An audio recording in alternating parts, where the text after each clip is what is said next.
سندیکای هونەرمەندانی کوردستان لە هەولێر ساڵانە خەڵاتی ڕێزلێنان دەبەخشێتە ژمارەیەک لە هونەرمەندان لە پای ئەو خزمەت و با بڵێن ئەو چالاکیانەی کە ساڵانە پێشکەش بە بوارەکانی خۆیانی دەکەن و بۆ ئەم ساڵیش وەک ڕێزێک ژمارەیەک لە هونەرمەندانی بەسەر کردەوە کە ساڵانێکی زۆرە خزمەت بە بوارەکەی خۆیانەکەن.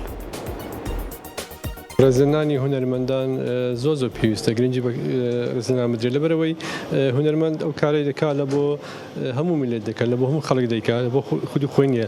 هونەرمەند موڵکی هەموو میلەتە. پێویستە ڕێزلێنانی بکرێت احتیمامی پێ بدرێت لەوەی چکە هونەر نیشانەی ڕنگدانەوەی میلەتەکەیە، نیشانەی میلەتەکەیە. هەموو میلەتێک ئەگەر پێشکەوتوو بێ بە هونەرەکەیەوە دیارە، ئەگەر پاشکەوتوش بێ بە هونەرەکەیەوە دیارە. ڕێزلێنان پێویست وابزانم ڕێزلێنانیش ببێتە شێوازێک پێش ئەوەی کە هونەرمەندەکە وەفات کە ڕێزی بدرێت، نەوەک پاش ئەوەی کە وەفات دەکرێت ئیدی تلەی لە بۆ بکرێت و ڕێزلێنانی لەبۆ بکرێت هیچ قیمەتێکی نییە. هونەرمەندە ژیاندا بێ ڕێزلێنانی لەبۆ بکرێت، احتیمامی پێ بدرێت بۆ زیاتر پەرە بە هونەرەکەی بدا، زیاتر بە پێشکەوتن بە هونەر